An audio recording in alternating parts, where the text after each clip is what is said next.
minute here and make sure that folks on Zoom can hear.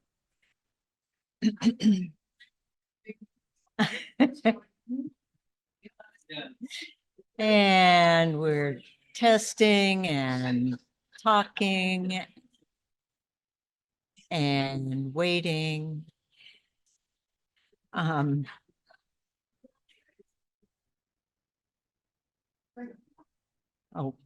Oh, sure. Everybody gets quiet to hear us test. I have to think of something interesting to say. Yes, we test. That's not pertinent to the whole thing. Wow. Wow, this is maybe the way to get everybody to be quiet. We're testing. Y'all know that what we're doing is making sure folks can hear okay, those who are just tuning in on Zoom. And then also, I guess it has something to do with, no, Dawn is befuddled. I've turned off all the volumes when there's still volume coming from one of the computers. Look at the stereo. Yeah. I'm having trouble. You're having trouble hearing.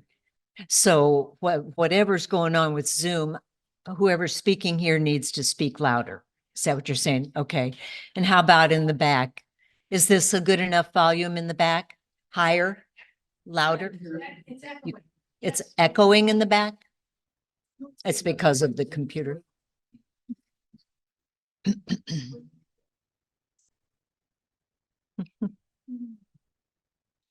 Technology. Love it and hate it. Something else. And it's good. All right. All right. Well, welcome. Welcome everybody to our March speaker series, the third of the year, the third and final of the year. I'm Marcia Gebhardt for anybody I haven't met yet, and I don't think there are many of you. As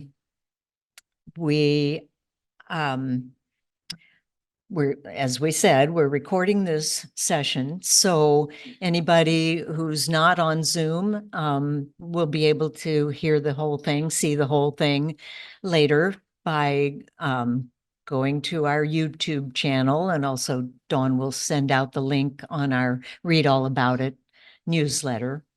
Along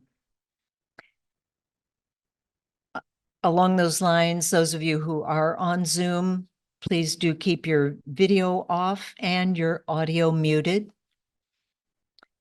And before beginning tonight's presentation, I just wanted to highlight a few of the things that are going on in the St. Louis region. First of all, it's my pleasure to announce that our Southwest Illinois sister chapter has launched. They are now, yeah. Had a great meeting on the 9th of this month. Lots of people there, 30-some enthusiastic folks were there. They got their board members, plenty of volunteers to be on their board. Their new president is Amy Cirrus, and I think you'll see a blog post from her about the new chapter and about that meeting. And then people also readily volunteered to host their monthly gatherings. So it's going to be very good, very active and enthusiastic chapter over there. And we will do some things with them. And as we've said, they are a sister chapter like St. Charles area chapter is. So the folks in our sister chapters are eligible to come to any of our things. We're all one. We're all about the same goals. Also, just pointing out how many online opportunities there have been through the winter, still are. I think it's particularly popular. Lots going on in the winter in the way of Zoom and webinar type things. So one of them, I think most of you are familiar with, is Partners for Native Landscaping, the webinars going on through the county library. Who's seen one or more of those? Almost everybody in the room. And those are all up, all recorded except last night's, but they're getting up really quickly. Last night's was wonderful. It was, yeah, some of you saw that. With, what was it? Kill your lawn for the birds, I think was the title of it. Really well done, so casual, such a comfortable presentations between Emily Connor of Riverlands Audubon Center and our Dan Pearson of Bring Conservation Home. So if you weren't able to see it live, know that it will be up soon, and I encourage you to watch it.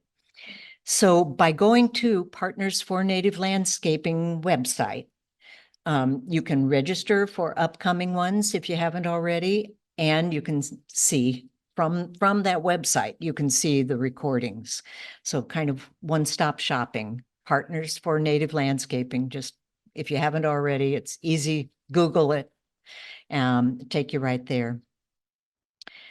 And then other online things that are being recorded. Some of you may already have been in person or seen a recording of This Month in Our Native Garden that Bessa Schweitzer is organizing and is structured based on her book, The Wildflower Garden Planner. So it's month by month. So already January, February, and March, it's the first Wednesday of every month live.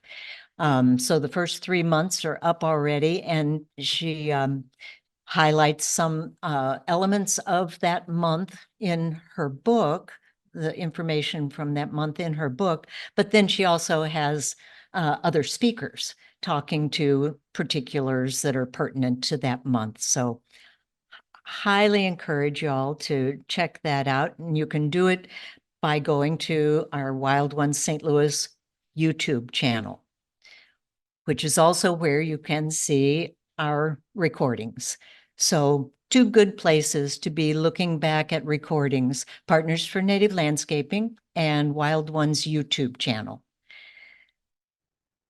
So those are just, there's lots going on in the ether net. But those are just some local ones that you probably know some of the folks who are presenting on them. So check them out. And now that spring is coming, we're ready for a lot more in-person get-togethers with our peeps, as we say. And the one I really want to highlight, because it's first out of the chute and coming up soon, is Partners for Native Landscaping's in-person workshop and plant sale. So that'll be the first plant sale, as far as I know, of the season. And there will be lots of stuff there. This is going to be at Maryland Heights Community Center.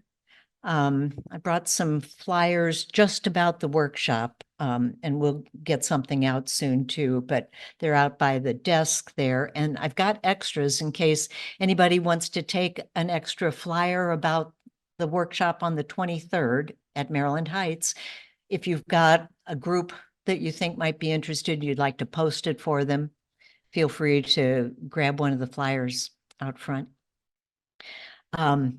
It's going to be, just that spring is here, chance to have coffee and tea and a breakfast bar and talk with folks that you haven't seen in a while, maybe, or meet new people who are as interested as you are in native landscaping. It's a real feeling of camaraderie as spring begins, and a chance to get together again.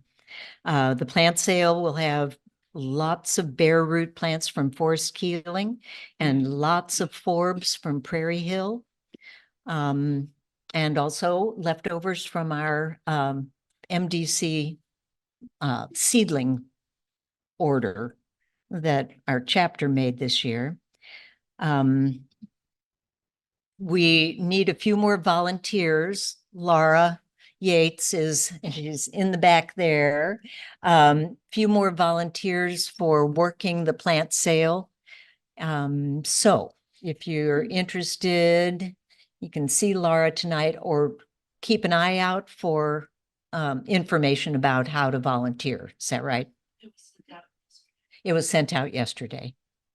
Okay. Just to members. And then the last thing coming up soon is our first garden gathering. Y'all know that we do the gatherings in gardens April through October. The first one is going to be April 13 and 17 in my hometown, my stomping grounds, Ferguson. And it's going to be on the same day, April 13, as the Native Plant Festival at Riverlands. So you can head north, stop in Ferguson, you'll be halfway there, and then go on out to the plant festival at Riverlands, make a day of it. And then also we'll do the Wednesday following that. We always do Wednesday and Saturday. Anything else anybody want to announce? Anything I've forgotten or that you would like to say while you've got the chance? All right. Well then, my pleasure to introduce and welcome Susie Van de Riet, who I know many of you know or know of. I highlighted a few things that were in her kind of bio that was sent out because you may not have read it or you may not remember, but she is the founder of St. Louis Native Plants, her landscaping company, which is landscaping consulting and design. She's a certified arborist. She's been landscaping with natives since 2009. I was realizing that's 15 years, Susie. That's a long time.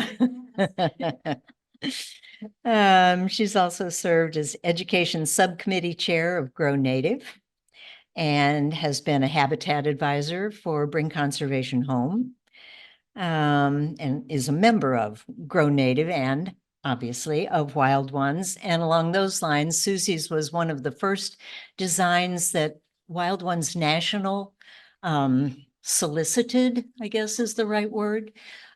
So you can find her design for a native garden in the St. Louis environment on, actually you can search our website for it, Susie Van de Riet, and also probably National's website if you'd like to look at her garden design.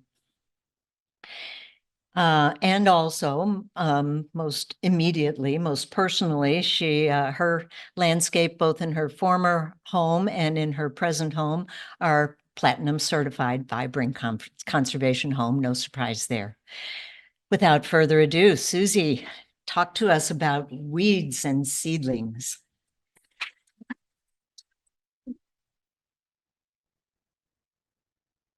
All right, welcome everybody. Thank you for being here to learn about weeds and seedlings. I'm just going to jump right in here if I can get this doohickey to work. Okay, so we have a mystery that needs solving. Is that a weed or is that a seedling? So that's good. This is going to now, obviously, I've put the names down here in case, I want people to be able to actually see the identification of these species too. So you can see that we have fall glade onion, we have field garlic, and we have Star of Bethlehem. 2 out of 3 of these would be considered weeds, usually in most people's yards, and are not native, whereas the fall glade onion is. But it'd be pretty easy to confuse these. So how do we tell them apart? Well, let us first go ahead and define what we're referring to as a weed and as a seedling, because these words can kind of be thrown around with a lot of different things. So as far as what is a weed, so we're going to say for the purpose of this presentation that it is a wild, non-native, or potentially native plant growing where it is not wanted, and it is in competition with cultivated plants, so the plants that we actually want to be in our garden beds. A plant out of place that has moved into a place where you don't want it to be I want to emphasize usually of vigorous growth. So that means it's abundant. It takes off really quickly. It's something that tends to overgrow or choke out more desirable plants. So that's kind of a key thing right there, just to keep in mind with weeds.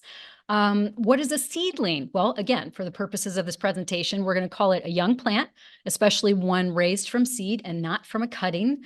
This could be a seedling that sprouted from seed that you actually planted, or perhaps a seedling that sprouted from another originating or parent plant that you intentionally planted somewhere in your garden or yard. Okay. I know I'm being like, really, I'm covering all my bases here because I was like, okay, well, we have to define this out of the gate. So also pictured here, some of you may have guessed we have dead nettle up top, which is non-native weed typically, it's annual. And then we have partridge pea, actually a seedling down in the bottom here.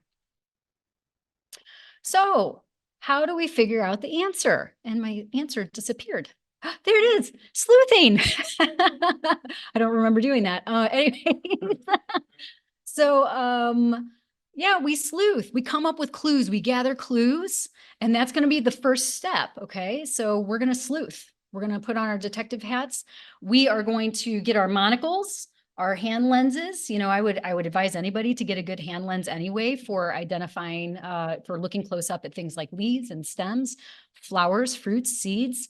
And then as far as other clues that we're going to be gathering, plants offer us so many things. And so we also, in addition to those first four, we also want to look at, well, when is this plant active? What time of year am I seeing this plant most active? When is it flowering? If it's flowering, and the growth habit and location. So we're going to go through all of these things. Leaf clues is what I'm going to refer to these as. So this is the really nerdy stuff. We'll get it over with in the beginning. So hopefully, it'll be a little more exciting as we get further in. Some of you might like those too.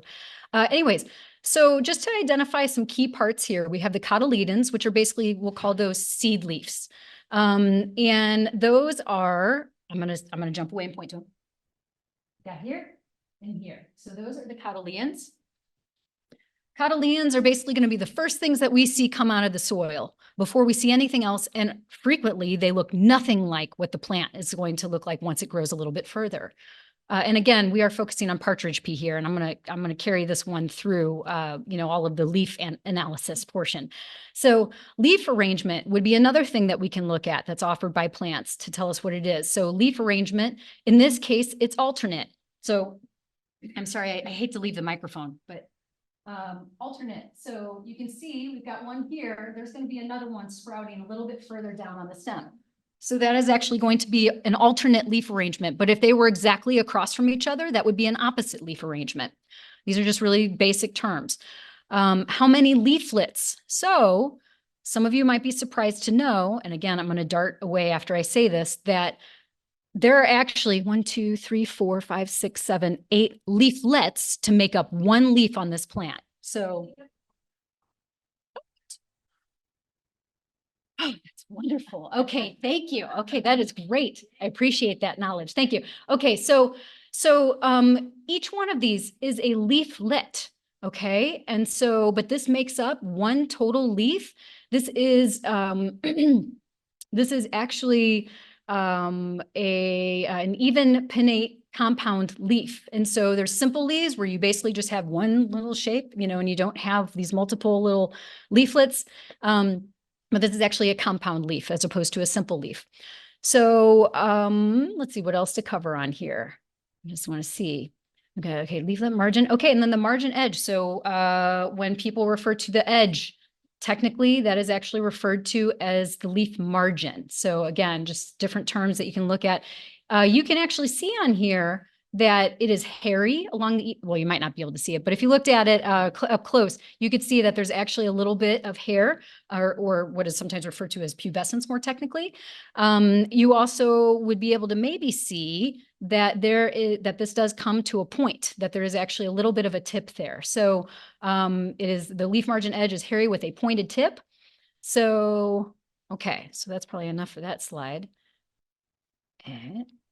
And then more leaf clues, we have the petiole or the petiolule. So in this case, the petiolule is not really visible. I'm not sure if these technically even have I would imagine they do, but you can't really see them. The petiole, though, is going to be the stalk that attaches the leaf to the stem. And so that is what we have there. We have the actual stem right here.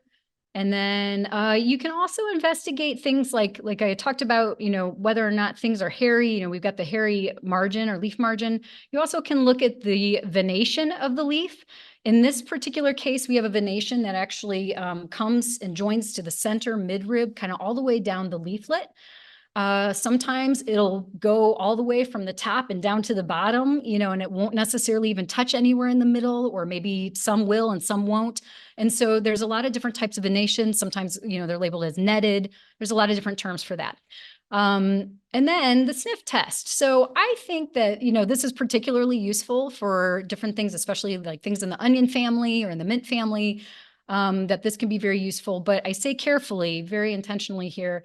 I certainly don't want anybody to go out and be like, really sniffing stuff that maybe isn't safe, to sniff. Or if you're really heavily allergic to pollen, don't go on and bury your nose in some flowers and really sniff hard. Also, be careful when you're handling these plants in case if you're not really good at, for instance, identifying something like poison ivy, you might not want to be going and rubbing your hands all over it, rubbing it all on your face and sniffing it and doing all that kind of stuff. That's not necessarily ideal. So I would say, proceed with caution with some of these things. Stem clues. Stems are awesome. Okay, so we've got stems that have edges. This is actually a square shaped stem.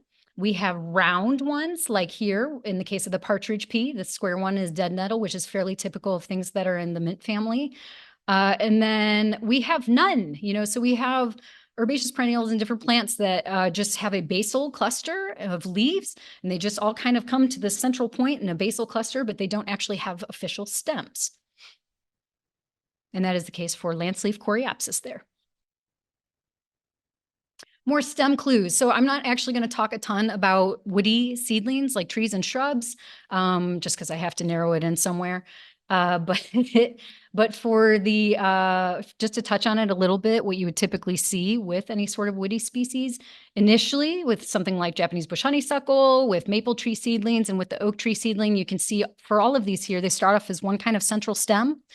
And they, even though you can't tell this because I don't have it in person here, but they're more straight up and down. They're not going to have as much flex to them as something like a perennial, the leafy green stuff, or as grasses. They're not going to have as much give. And so while they will flex because they're young and they're seedlings, they're going to have a little bit less of that. Flower clues. So I'm not going to get into the weeds too much, so to speak, with this.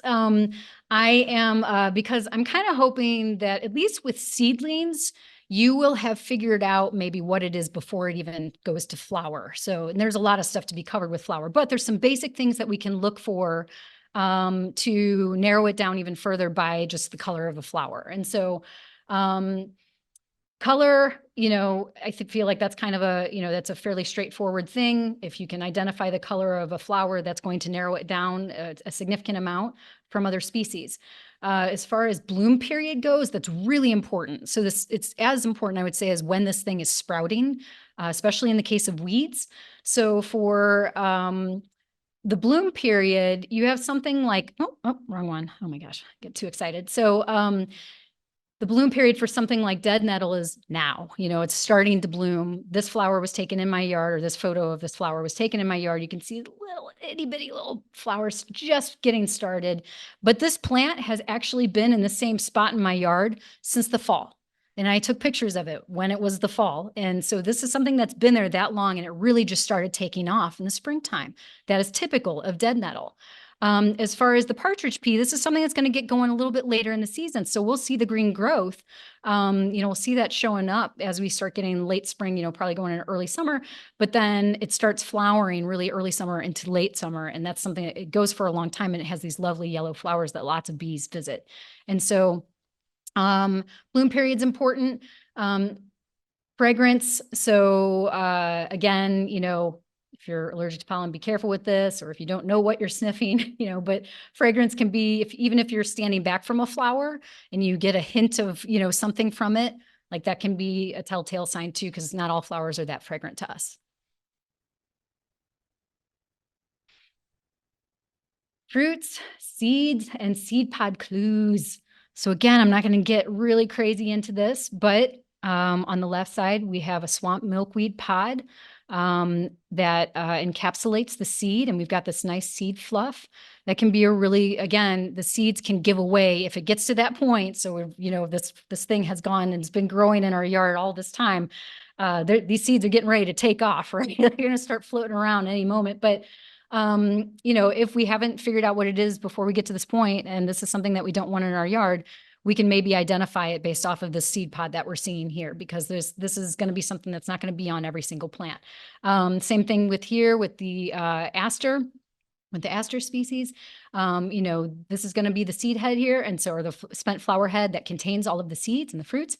And so that's something else that we can look to identify.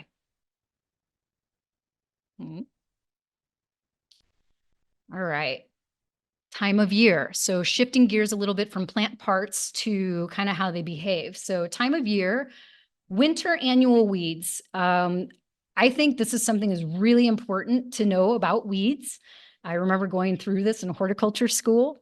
And so winter annual weeds, specifically like dead nettle, they're going to germinate in the fall and winter. So they're going to then grow actively in the spring. Remember, weeds, especially annual weeds, are going to be really vigorous in growth. And the reason, so they're annuals, they're basically, they've got one shot this year to do their thing, to reproduce. And so they're going to grow fast. They're going to get their flowers going fast, and then they're going to produce fruit really fast, and then they're going to die. And that's pretty much, and it's all going to happen in 1 year, this year. So, this all takes shape pretty quick in front of our eyes. But, as you say here, the gardeners are often surprised with how quickly these weeds seemingly pop up overnight in the yards and gardens, being unaware that they may have been growing slowly all winter long. So you can actually get out and do some winter weeding with stuff like this. After they flower in the spring, they die and disappear for the summer, only to return in fall or winter when the new seeds germinate. So that's their general cycle. For things like dead nettle, henbit, these are some pretty common ones. Also, they get mixed up with each other a fair amount. Corn speedwell, it's another one. A couple of notable winter perennial weeds that I want to touch on, and the native seedling. So this is the photo that I showed in the very beginning. Ways to tell these things apart, because they can be pretty easy to confuse. If you investigate our fall glade onion, that's a native, it's going to have an odor because it is in the onion family, and it's going to have flat, solid leaves. It doesn't have a hollow center. If you go to the one directly to the right of it, the field garlic, that's not native. That's one that's considered more of a weed.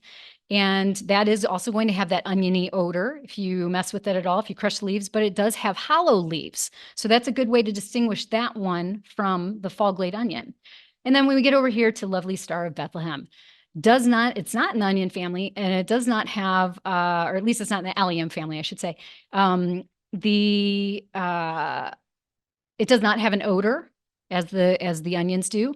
And it has a white midrib going down the center of its leaves. So if you kind of unfurl it, you'll see this white midrib going down the center. And so it's a really good way to identify them. These bulbs create and generate and colonize so quickly year to year. So it can be a pretty nasty one to try to deal with. All right, so summer annual and biennial weeds. So these are going to be emerging in the spring or early summer, and they are going to grow during the summertime mostly. They are going to produce seed in mid to late summer, and then they're going to be killed by frost in the fall. So a few examples of this, it's basically it's kind of the same deal as the winter weeds, except they just start up a little bit later is pretty much what's going on, but they kind of have the same sort of cycle. Some of these will have a 2-year cycle to complete, but either way, it's going to be 1 to 2 years for these guys. So we have smartweed here, which is one that seems to come up a lot. Prickly lettuce, that's another one that tends to be a good example of a summer weed. This one's actually native to the US, but this one I would wager most people probably consider to be a weed as well. This is the 3-seed mercury plant. And then we have lamb's quarters, which is not native, and that's also typically considered a weed, a definite example of a summertime weed. So those are all annuals that basically, like, once, they're gonna be either annual or biannual. Once they start putting on their flowers, you really want to get them out of the ground if you want to try to control them, or at least mow them down so they can't flower, one of the two. Okay, and just as a reminder, our native seedlings come up at different times of year too. So I can't count how many times, especially these two lovely examples. So we've got swamp milkweed with this lovely little great black wasp. I just love that little wasp. It makes me smile. And then we've got a nice little leafcutter bee over here, or a resin bee, something like that over here on the butterfly milkweed. And so butterfly milkweed is one that comes up a little bit later than some of the stuff we're seeing in the springtime. It seems like many people think that this is gone and dead in their yards before it actually is, because it hasn't sprouted yet. Like this time of year, it's still not showing itself unless you have it in a container where it's particularly warm for it. It's going to be still pretty much dormant right now. Swamp milkweed is even later. And so these two, I feel like frequently people are like, if my swamp milkweed made it this year. I don't know if my butterfly milkweed made it this year. I'm like, give it some time. It takes a little bit for them to show their faces above the soil. And certainly their bloom periods are different too. You've got butterfly milkweed earlier in summer and swamp milkweed later in the summer. All right, another question we can ask is, what growth habit does a plant have? This can be a really useful clue. What form does the plant take is basically what I'm saying by what is the growth habit. And so is it grassy in its texture and its form? It's like the cytote's grandma.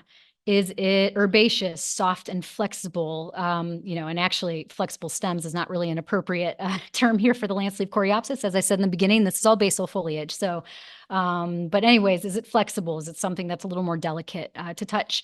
And then we have shrubby and tree-like stems and growth habits that we get with any sort of trees and shrubs. It's going to be woody. It's going to be a little bit less of a flexible stem and a little more upright. There we go. Okay, location. So location can be a clue in a number of ways. So what conditions is the plant growing in that you're looking at? And so is it in an area of your yard that gets a lot of moisture? Like frequently you'll see something like nutsedge showing up, which of course is native, but is something that a lot of people don't necessarily want hanging out in their yards. So nutsedge would be a good example of something you find in a wetter area. Is it in a really dry area? Is it really sunny? Is it really shady? Plants are going to go wherever they can grow and thrive the best. And so this can be a way to rule out, what you have there, just based off of what the favored environment would be. This is one more thing to bring in as a clue. Geographical location. So this plays into some of the things that I'm going to be talking about a little bit later, not too much later.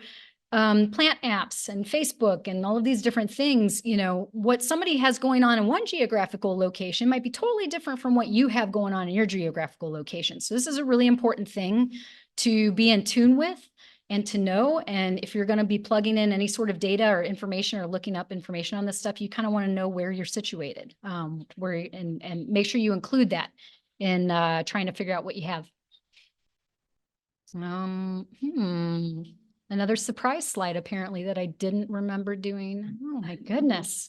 What is this? Oh, wow. Okay. All right. This must be, I don't know if it's from like a prior presentation or what. Okay. So anyways, woo, all right. So we're still gathering clues here. So lots of clues together. We want to understand weeds and seedlings and how they work. So we already kind of talked a little bit about this, so I won't rehash this too much, but weeds are usually a vigorous growth, especially one that tends to overgrow or choke out more desirable plants. Here we've got some shrubs that you can't really see that are have a bunch of mulberry seedlings growing up that are probably in their first or second year of growing. There's also a bunch of honeysuckle in there. There's a lot of different stuff in there. I had to actually go in there when I worked at Forest Park and clean that out. And there was a lot of eye poking to be had in that whole area. It was very branchy and very eye pokey. So that's what weeds do, though. They just kind of take over a place. I think that it's important. So seedlings, well, let me say this. So seedlings, the first year, and this is just a reminder, I feel like we could all say this in unison, but the first year they sleep, the second year they creep, the third year they leap. And so when we're talking about a weed that has really, really vigorous growth versus something that sleeps its first year, and we're going to see barely anything from it, that can also be kind of a clue of what we're looking at, if it's a seedling that we want or if it's a weed. Seed dispersal mechanisms will factor into where the plants end up sprouting. And this will be true even for weeds. So, I have it kind of for our seedlings, but you know, we have things like our celandine poppy that have a very special relationship with ants. Ants are actually the ones who carry those seed pods away. They take the little fatty protein tissue off of their protein tissue. I think it's called ileusum. I'm sure somebody in here or online probably knows that word, how to pronounce it better than me. I can see it though. Anyways, they carry it away and they forget about it or whatever. They leave the seed behind, and then that ends up sprouting from wherever the ants carried it. It's kind of a special relationship. There's probably also some seeds that don't get carried away by an ant that just fall below the plant, right? And then we have wildlife, like bunnies. I'm not saying that this bunny necessarily is going to eat seed and poop it out someplace, but I will say that it's interesting that anywhere where bunnies enter in and out of our yard, that somehow there are some very unique weeds that seem to land in those places right by our fence, where is kind of their place where they come through. Or where they like to nibble on food or, you know, plants or whatever. And so they seem to maybe track some things in on their feet sometimes, if nothing else. Blowing in the wind, you know, there's all kinds of seed dispersal methods. You know, milkweed, of course, we see this blowing on the wind. There's water as well. It would be another method. Humans, we track stuff around too. Anything we step on, it could be weeds, it could be our seedling seeds, and we can track that stuff around too. So just, again, something to kind of keep in mind when we're working in the yard and where we see things pop up and we're like, how'd you get there? Is there anything feeding on the plants? This is kind of a fun little thing, and this is not something that I would solely rely upon usually, but here we have some butterfly milkweed being eaten by a monarch cat. We have some pussy toes being eaten by by the American painted lady caterpillar. And then here we have a swamp milkweed pod with a bunch of aphids on it. And then we also have these lacewing fly eggs. And so we know that lacewing flies are primary predators of aphids. We know that aphids seem to have a very close relationship with milkweed, particular kinds of aphids. And so even though I would not say, okay, that plant has an aphid on it, it must be a milkweed. Like, that's not really what I'm encouraging to do here, because that's not the case. Aphids eat a lot of plants, but milkweed is one particular one that they seem to favor. So if you've got all these other clues that are pointing to milkweed, but maybe you've got one other plant contender and you're like, well, that one doesn't have, you know, that one wouldn't have aphids on it, but this one does. And so then you could say, okay, well, maybe seems like I probably have milkweed. So it could just be one more thing to help you narrow that down. Okay, look at what borders your yard. Okay, you know, plants are not going to be fenced in. It says, don't fence me in. I don't know if anybody's a fan of Roy Rogers. But so plants won't be fenced in. They won't be fenced out. They will find their way, usually one way or another, no matter how hard we try. So like, you know, I just like pointing out some different things here. So this is the fence that I share with my neighbors on the east side. And this is their redbud tree that's, you know, lovely and so pretty in bloom. And I love looking at it. But inevitably, every year, I find seedlings below this tree in my yard. Okay. There's also, I know back here, there's tree of heaven. There's mature catalpa trees. There is Japanese bush honeysuckle, even though I do not have that in my yard. And there's all kinds of different stuff out there that makes its way into my yard. Usually just like I find a couple of sprouts, you know, there's a couple like here and there. You know, there's a bunch of Star of Bethlehem out in the alley, and that makes its way little bits into my yard. What else? So here we've got wild strawberry. This is one that I don't know if the bunnies track this in or not. I don't know if they poop out the berries or how exactly this seems to follow their tracks, but this always seems to come in the area where the bunnies come into my yard.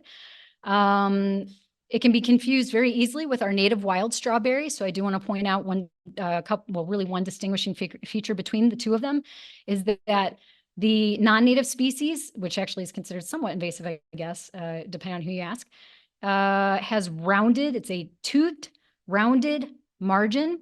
So it's toothed, so you can see these sort of lobes, but it is definitely rounded. On here is just toothed, it's serrated, so it's a little more of a sharp sort of point to it. And so if you were to look at this again up close, you'd probably be able to see it better than in my photos.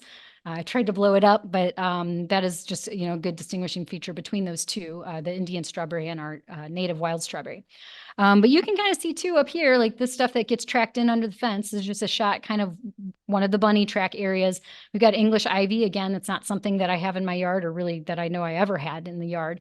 We've got the wild strawberry, or the non-native, I'm sorry, Indian strawberry back here. And then we've got the garlic onion, the non-native onion coming up there as well. So things can come in from our neighboring yards. So sometimes we can look and we can see maybe a mature plant in a neighbor's yard. And that will give us a little bit of a clue of like, okay, this young plant that I have here actually looks very similar to that plant over there. And that may be where it's coming from. And okay, so play the waiting game. So you can just wait and see what happens with your plant that you're looking at. See if it does what you want it to do. See what it shakes out to be. See what kind of flowers it produces. You know, like I said, watch the grass, or sedge in this case, grow, you know, and just see what happens. Keep observing your plant, keep going out and checking on it. Still gathering clues. Okay, so this can be a gift to your future self. You can get plant tags from wild ones, and you can place them where you plant your seeds. And at least to give you an idea, so that when something comes up and you're like, I can't tell if that's that plant or not, you can at least Google the botanical name and then put seedling behind it and see what comes up, and see if it's something that looks like or resembles what you have coming up in your yard. You can draw plant maps, really basic stuff, a circle or a general shape of the bed, and put, you know, I put a mix of these 2 plants or these 3 plants in this area. This is what I expect to see come up. And then you can do the same thing. You can look them up always by the botanical names, because that's going to be more specific for you with what comes up, and then put seedling behind and see what comes up.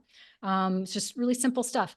It can be very, very helpful. And you can even put other markers, like you could put like rocks or some sort of border around wherever you put these seeds down.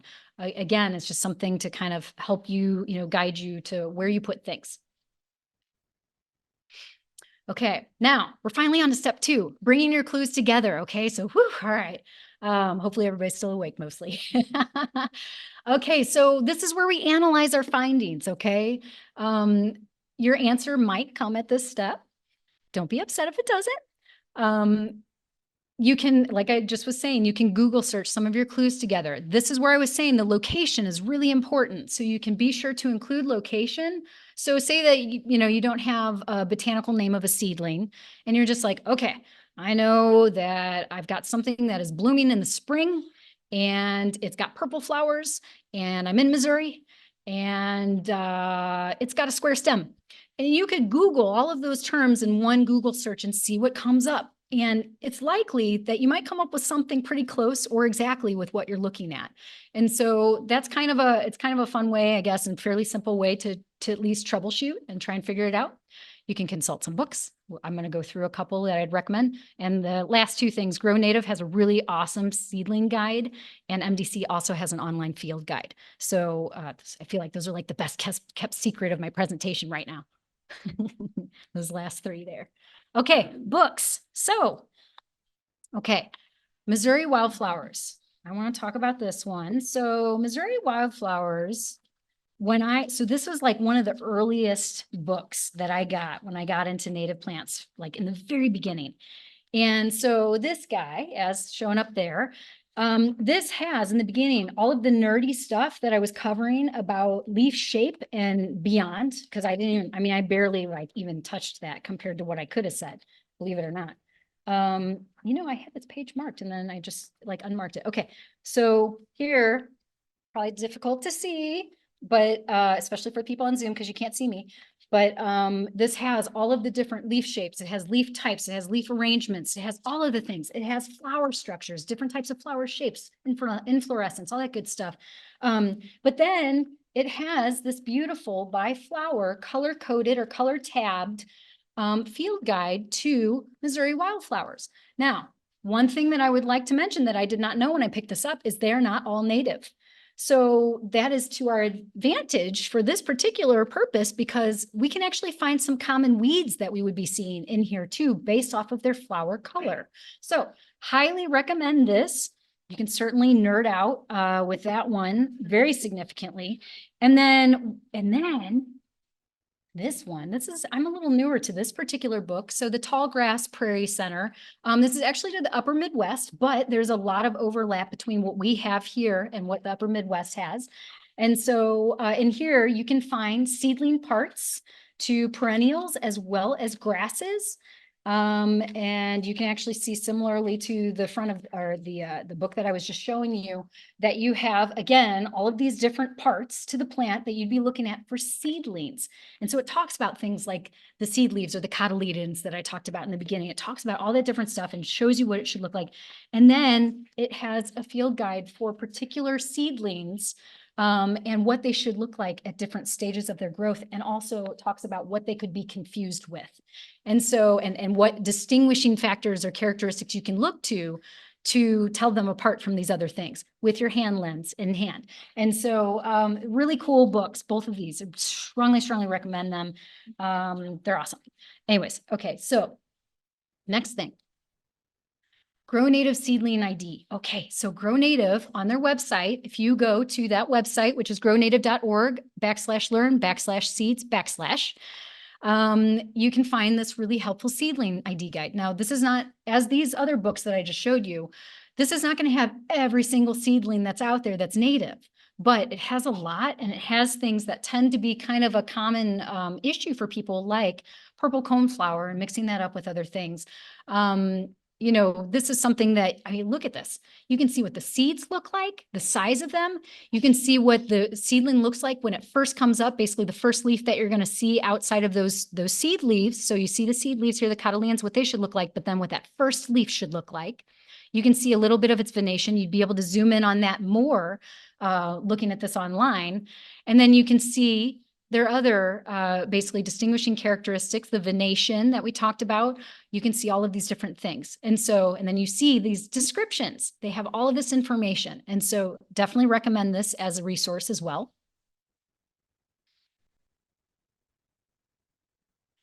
And then we have MDC's A to Z field guide. This thing's awesome, by the way. So this is, if you basically just go to this website, mdc.mo.gov/discover-nature/field-guide. And you get all of this information. You get what you're likely to see this month, any sort of, you know, wildlife that you might see, or, you know, any of that kind of stuff. You can see, I mean, just any number of things, what you should be seeing this month, which I think is really cool. But then if you look down here, it's probably very difficult to see. I'm sorry, it's very small. You can see wildflowers, grasses, and other plants, non-woody plants. You can see woody plants and an array of other things that you can look up in this field guide that will show you all kinds of information and photos and all of that kind of stuff. So this is also a very helpful tool. Okay. Still no answer at this point. So we've gone through all of these tools. We've gone through the clues, and we're like, oh my gosh, I still can't figure it out. Don't be afraid to rely on your team. So this is where you can just make a game of it. Have people over, have tea and ID, I think, should become a thing. Like, invite your friends over and be like, hey, you want to go for a little garden walk? I'm gonna put some tea on. We'll have some iced tea, and we can like look at weeds. we can look at seedlings. We can try to figure out what I've got here, you know, and then I'll go over to your yard and we'll do the same at your yard. So you can do stuff like that. You can also do like what my mother does a lot, which is text me photos of things, usually blurry photos. And she will send me photos and like, what is this? This came up in my yard. And like, it's bush honeysuckle again, you know, like that's usually what it is. Like, it's bush honeysuckle. I know it doesn't look like it, but it is. You know, so like that's, but have your buddies, you know, people who you can text and be like, hey, do you recognize this? Like, do you, you know, when I worked at Forest Park, it used to be a game of ours to bring in weeds. We knew they were weeds, to be fair. So like we weren't confusing this with seedlings, but we knew they weren't supposed to be in the ornamental beds. We would bring them in and we would set them on our lunchroom table, roots and dirt and all. And we would sit around and we would just try to figure out what they were. I mean, it was just kind of, it was like a quiz. It was a game for us. And so it was a lot of fun, and you learned so much doing it. So, you know, don't hesitate to bring other people in. You can hire a professional. I've had people hire me to come out and help them identify what is a seedling coming up from their plan and what is a weed, you know, like what do they want to get rid of? And so like, that's something else that can be done. And I know I'm not the only person probably that can do that. So that's another option. All right, so other additional resources. So, you've got your team to rely on, your IDT and ID buddy. Identification apps is something that I definitely wanted to touch on because I think that, identification apps are really all of the rave right now.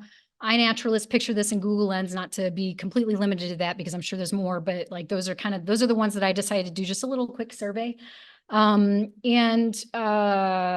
They actually came up with some pretty good responses. I already knew what I had though. So, but these apps are highly dependent on things like you having an accurate location setting set up in your phone when you log it, or in your computer when you log an identification or a photo.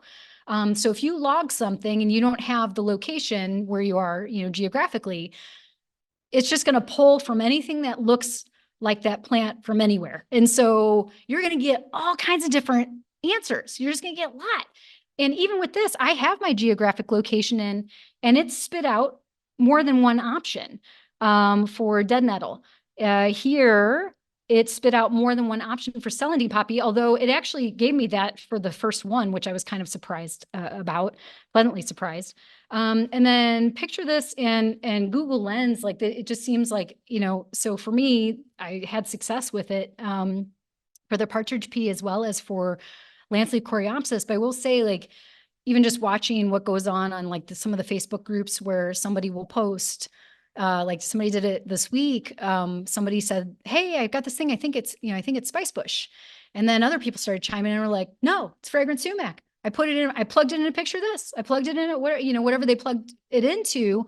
And this is where, and this is why I say with our critical thinking skills. So tonight we talked about how timing is a thing.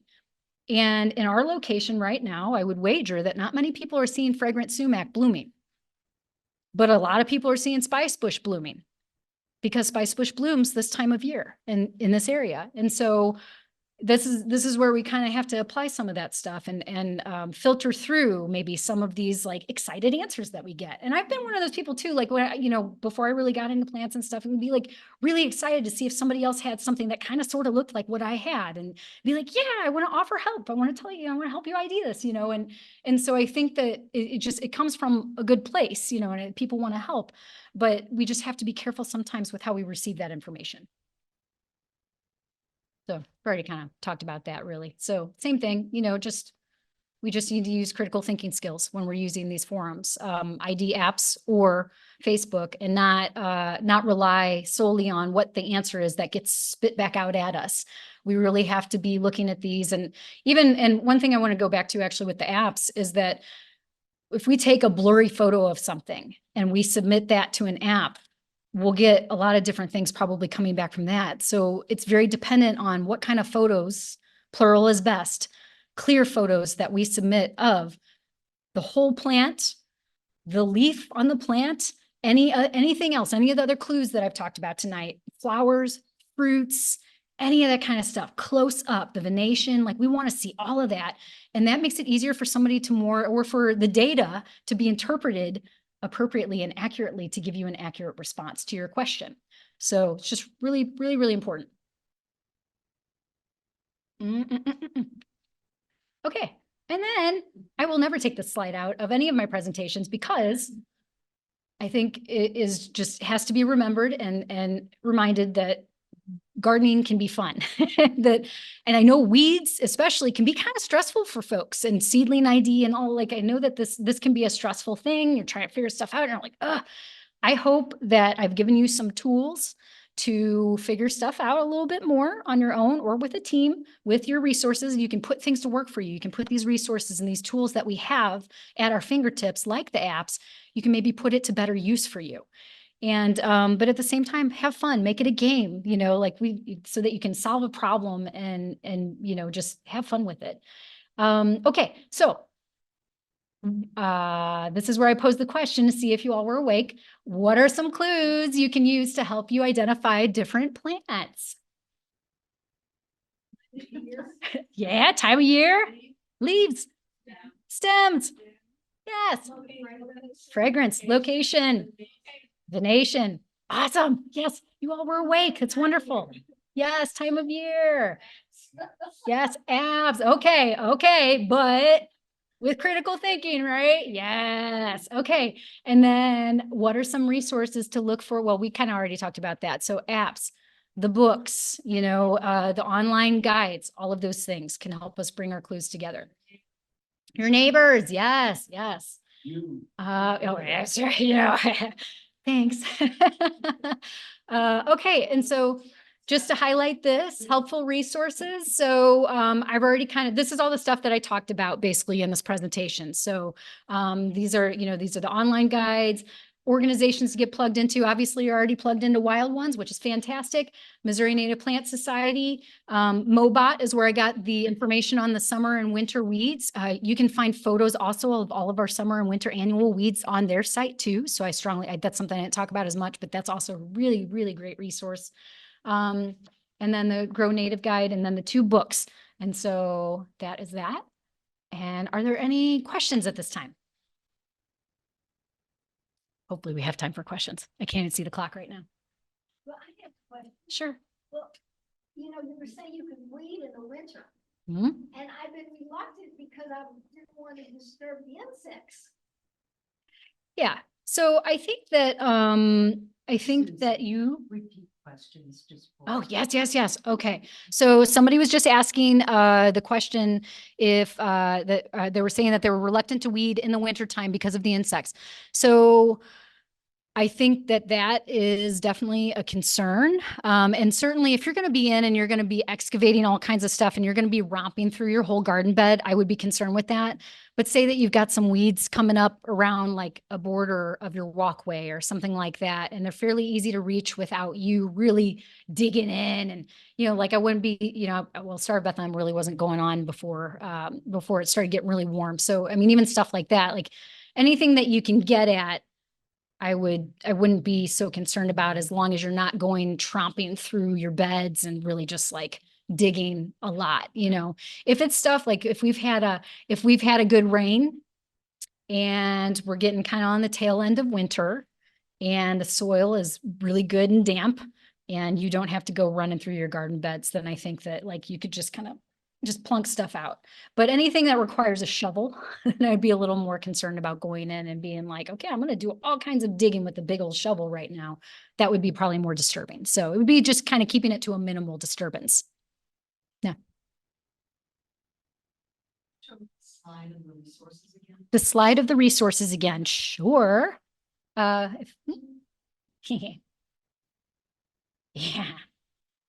That little squirrel was up in a maple tree and he was sleeping. It was like they were sleeping. It was like the cutest thing ever. Little troublemakers. They've actually been digging up my seedlings in my container garden like crazy. My gosh. I love them, but wow. I can't go back for some reason. There we go. Okay. It might go past it because I just hit it a bunch of times. Okay. Any other questions? What do you think about the technique of just cutting at the ground rather than pulling it up or digging it up? So the question was what I think about the technique of cutting things down to the ground versus pulling them up. I think if you know what you have and you know that you have annual weeds, that will be pretty successful, because if you can get them before they flower, then they're not going to be able to produce the fruit to reproduce, and they will die at the first frost. And if they're biennial, kind of the same deal, like eventually they're going to have to flower. And so if you keep them from flowering, then you've saved yourself that trouble of having to go and dig things up. So that would be another alternative too, for your question about the winter weeds and weeding, is maybe just go and just make sure they can't flower, but you might have to do that a couple of different times. For perennials, it's going to be a little bit different, I think. If you go out and if you have honeysuckle, for instance, I mean, you go out and just cut that down. I mean, yeah, I guess if you keep doing that enough and it can't photosynthesize, eventually it might give up on life, but it might take some time, especially if it's well established.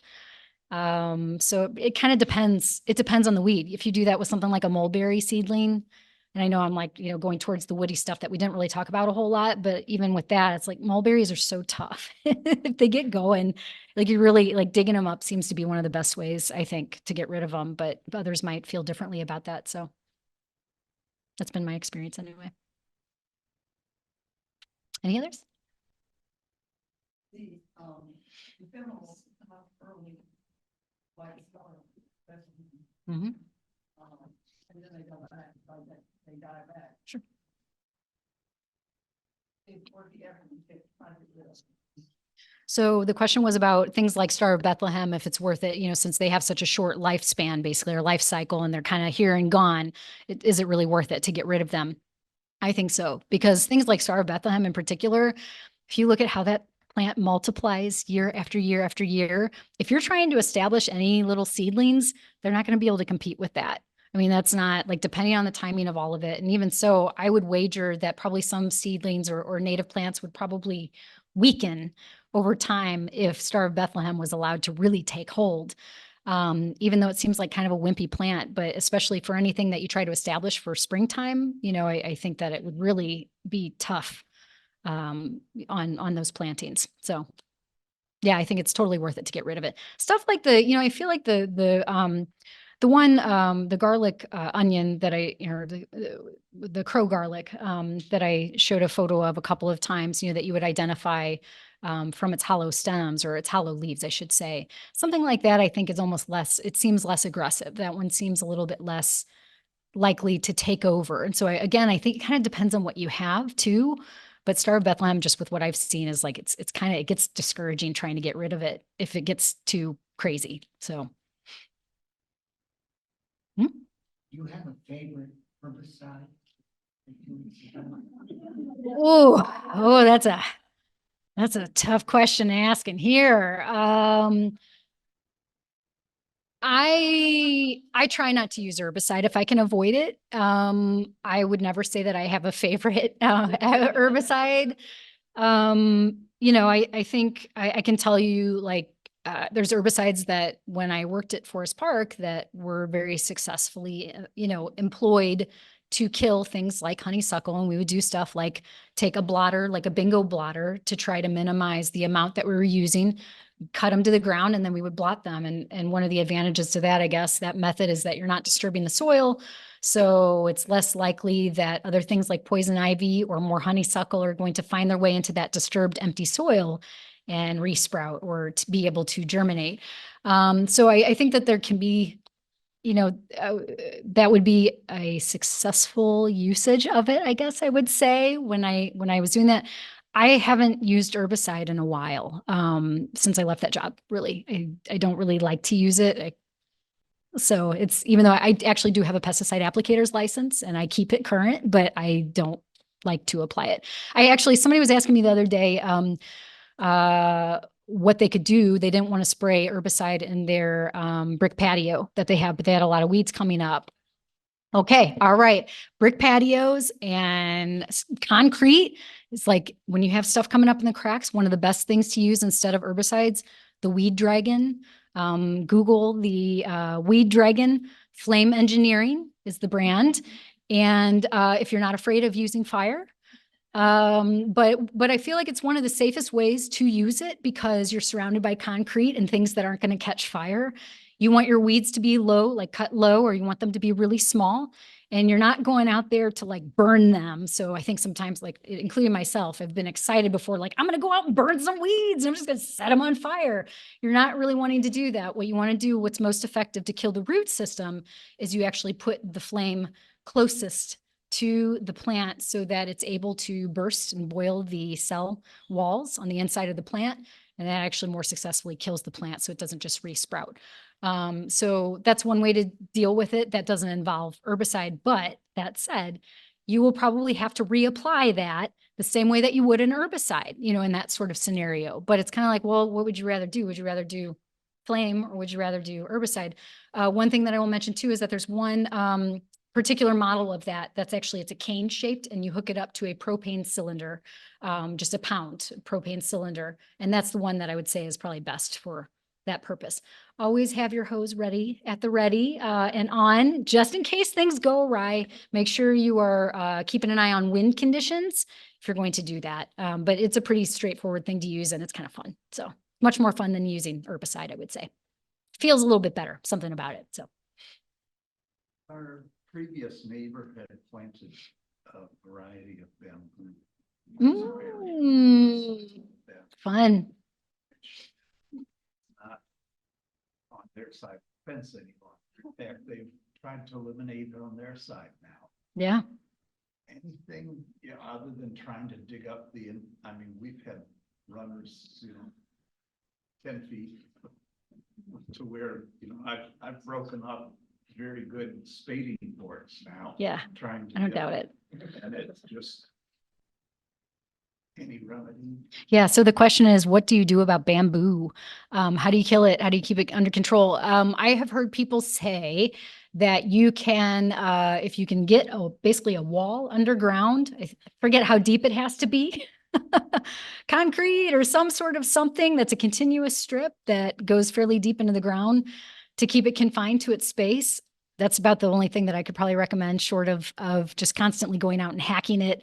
And yeah, I don't know if anybody else has experience with it with success of removing it, but I mean, digging it, hacking it, putting a wall underground around it so it can't spread any further. But I'd like to, if I can add this, I was very successful in eradicating bamboo that had been deliberately planted in my yard.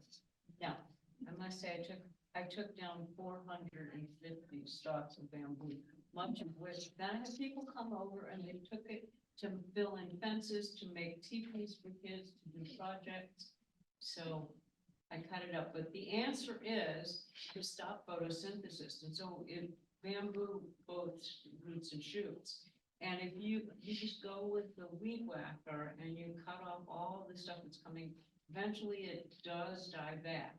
And then you'll just get the shoots. I mean, I managed to get rid of this huge wall of bamboo, and then I was sad that I had done it completely because it was blocking out the building, the perfect building behind me and the sound from the street. However, I figured out a way to limit it, to make a perimeter without the 29 inches every time. Okay. Deep down, which is important. Hmm. Just as soon Yeah, as it the doesn't sound shoots come, pleasant. if you read about it, as soon as the shoots come out, you take your hookers right at the earth level, and they're tender then and greasy. for those on Zoom, there was somebody here relaying their experience of getting rid of bamboo by just going in and continuously cutting off the shoots so that I could not photosynthesize instead of digging down and creating a perimeter or barrier. Anybody else? We good? Okay, well, thank you, everybody. I appreciate your attention.